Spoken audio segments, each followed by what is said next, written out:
what do I call it? Edgar Poe's Poe's Final Mystery. Yeah. Wow.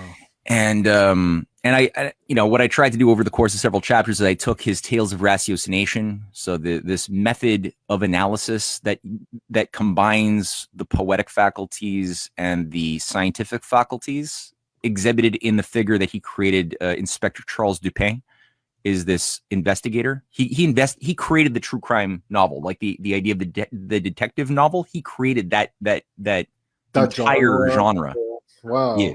And what was that book called, or that poem? There were three Inspector Dupin stories that Poe created. Okay. Inspector One was Dupin. and one I was remember you talking about this on our last podcast. right. Yes, it's coming back. Okay. Yeah. So these tales they came through studies of debunking mystics and spiritualists that were trying to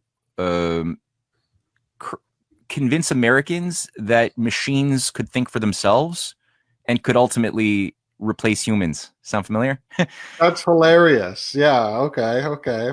Yeah, you had these things called the chess playing Turk, Right. which was promoted by this fellow, this Masonic occultist named Maelzel, and he was an Austrian Viennese enemy of Beethoven, who was touring this robot that I think he plagiarized. I think he stole a robot. It was originally created just for entertainment, and the robot could play chess.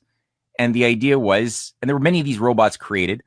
They were called Automaton, and they would tour Europe and tour the courts and tour. They started touring America in the 1830s, and Poe was pissed because a lot of people were becoming seduced, thinking, "Oh, these machines are beating really good human chess players," and people started thinking, well, I guess the machine is either that we are just machines that are inferior to these better quality machines, or these machines are infused by some spiritual ghostly force, which in both cases, whichever extreme of the spectrum you chose to go with, it was both going to be destructive.